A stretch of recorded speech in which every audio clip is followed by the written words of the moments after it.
Right.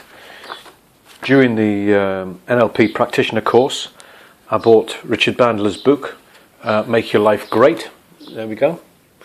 And I'm going through the exercises. Funnily enough, in the bath this morning, I was thinking about... It wasn't a hugely unpleasant experience, but it was a moderately unpleasant experience last night. And I looked at this first exercise, changing feelings by disassociation, gave it a whirl, turned the memory black and white, stepped out of it, watched it play backwards in my mind, started to chuckle, and now when I'm thinking about it, I'm seeing it in black and white, which is, and I'm not in it, I'm actually looking at it. And it works. It was great. However, the main point of me sitting with my video recorder this morning is to do this exercise for myself, which is to identify my sensory preferences. Now, the book basically, Dr. Bandler suggests that I imagine a walk along a beach and then describe that walk visually, auditory, kinesthetically, olfactorily, and gustatory, the five senses. And we'll see which one I find easier. So, I think I'll begin. The beach, well, the most recent, best beach, really, was in Brazil. What can I remember of the beach?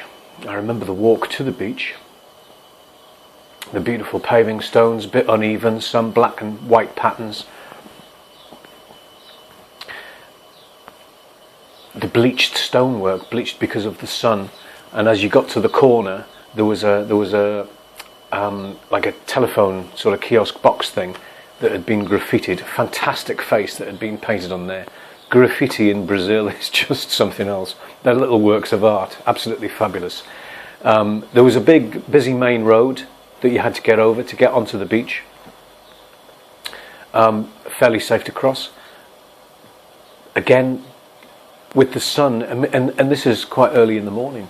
This is maybe 9 o'clock, 9:30 in the morning. The sun so bright. The pavements so light, almost white, beautiful. And as we walked across, we could hear the sun. Hear the sea. I'm off there. I'm on auditory. I've got to stay with visual. What did it look like? Well, the beach, beautiful, pale, yellow sand, very fine, stretching out about 70 meters wide, I would think, to the sea. And the sea dark blue and very, very powerful.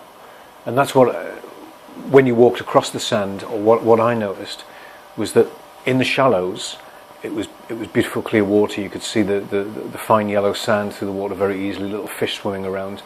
But then it was just dark blue. It was like dark blue and really, really powerful. Whereas back in Mauritius, the sea kind of changed. It was obviously light and transparent, and then it went to a light turquoise colour, and then beyond it was dark blue.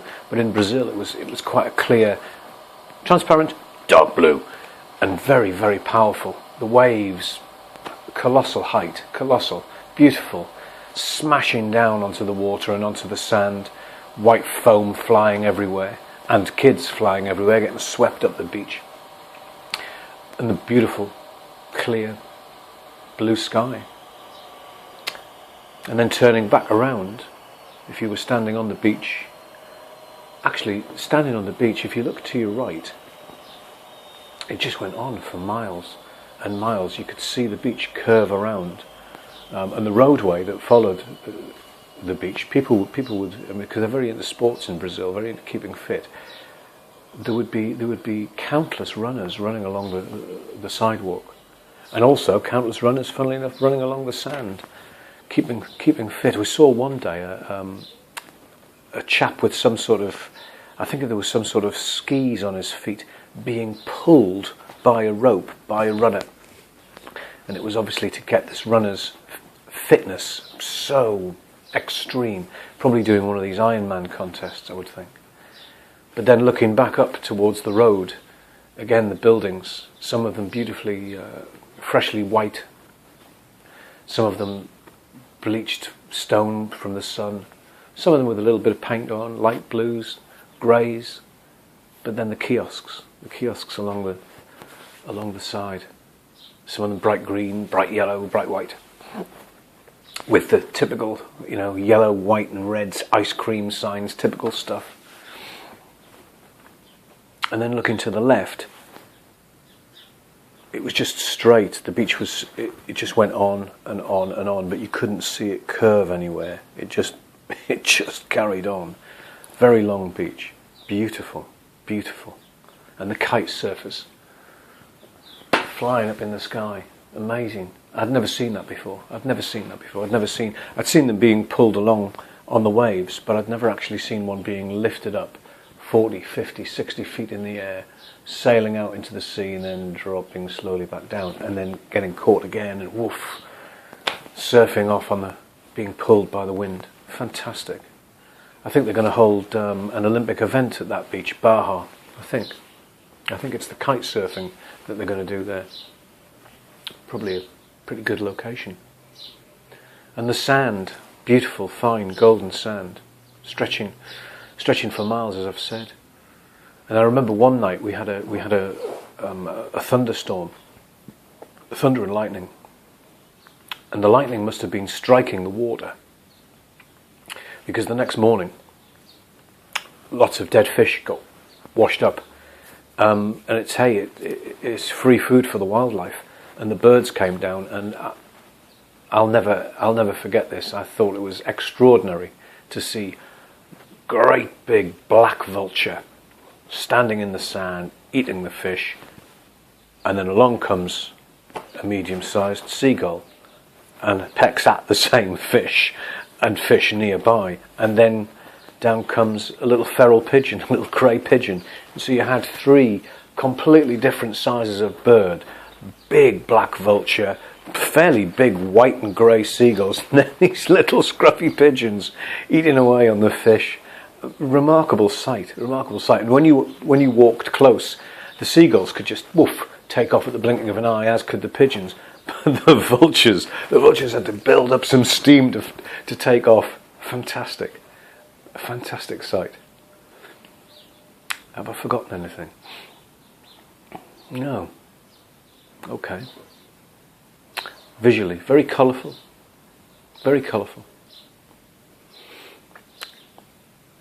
Auditory. What could I hear? What could I hear? Well, coming out of Mark's flat and turning the corner with the kids and Joe, the kids' voices, giddy with excitement that they're going to the beach again, the cars going by, walking past the supermarket, the sounds of people buying their morning groceries, getting their bits for lunch maybe, or maybe for a picnic to take down the beach. The sounds of vans moving into the back of the supermarket. And as we're getting closer and closer to the main road, obviously the traffic sound built up.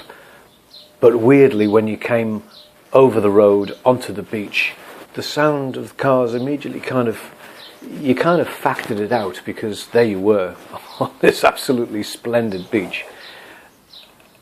And yeah, you could hear the waves crashing constantly. Big, big, powerful waves smashing onto the ocean, smashing onto the sand. Fantastic sound. The odd motorbike, as I've just heard, going by there. The odd motorbike whizzing along the seafront. And then later in the morning, when things would start to become a little bit more alive, lots of people coming down onto the beach. So you could hear families chatting and chuckling, some with music maybe. And you could hear the kiosks. Some of the kiosks would have music playing, but mainly people in groups chatting away, playing games, playing card games, playing checkers of some sort. And then again later, the restaurants would start to open, and you would get a slight background hum of people enjoying their food and meeting. But constantly on the beach, the sound of the waves, the sound of the children playing. I don't really recall hearing seagull sounds or bird cries. I don't recall anything that stood out like that. And the breeze, you could hear the breeze. And then turning, you could see some of the mountains back on the visual there. Could I hear anything else? Could I hear anything else? No. Kinesthetic. What could I feel? Well, in the flip-flops coming down the stairs, you could feel the hard concrete paving. Hot. hot concrete paving for the walk to the beach, which was only 5 minutes. Lucky mark. Fantastic place to live. The heat was, I dare say, the most prominent sensation on the skin. You were warm. You were warmed immediately. Obviously, we wore hats and maybe a t-shirt, trying to avoid sunburn, get some good cream on there. On the beach, the sand, when you walked in the sand, beautiful, fine sand, just enveloping your feet as you walked in it. Bit of a shock first thing in the morning, though, because walking down from the roadside, and then flicking off your shoes and putting your bare feet in the sand, it was really hot, cooked feet, and then to the sea, beautiful, the change in the beautiful soft sand becoming harder as you got closer to the ocean, because it was wet, obviously, and then the beautiful cool water. But saying that, cool, well, in the shallows up to kind of waist deep, it was warm, much like a swimming pool, really, in the UK. Warm, yeah. You had to go quite far out for the water to actually feel cold. Anything else? I just remembered auditory, the singing. There was lifeguards running along the beach. Every morning they would run along and they would do their singing. That kind of like when you see on the TV the American troops practicing their marching and they're jogging and they're running with their packs on and they're singing these strange American marching anthems. Well, the Brazilian lifeguards had their own little songs that they sang as they ran along the beach to their stations, which was quite novel. And then, of course, there was the sounds of the vendors that would come along, where they would make you sweet corn or make you like marshmallow things, because they carried little stoves on their backs, little bits of hot food. Fabulous. Now I'm off again, back on the kinesthetic. It's quite difficult, this, keeping your mind on one thing. What else did I feel? Well, the deck chairs that you got from the kiosks. Plastic on your skin.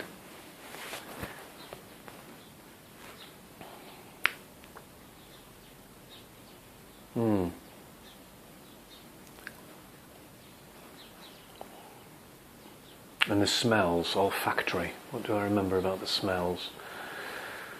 Well, the first smell actually that you got was as you were approaching the supermarket on the walk to the beach, and it was a bit of an unpleasant smell. It was a bit like a refuse smell, and with the heat, because the heat was considerable, no wonder there was a bit of a smell.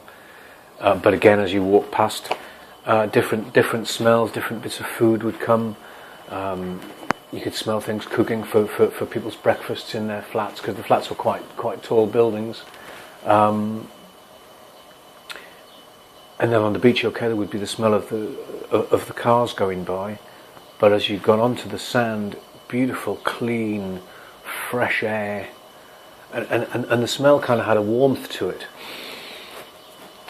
Yeah. And you could smell the food again from the kiosks, from the restaurants. And, typically, you could smell suntan oil everywhere. Well, actually, that's unfair. Not everywhere. You could smell it on yourself, I suppose.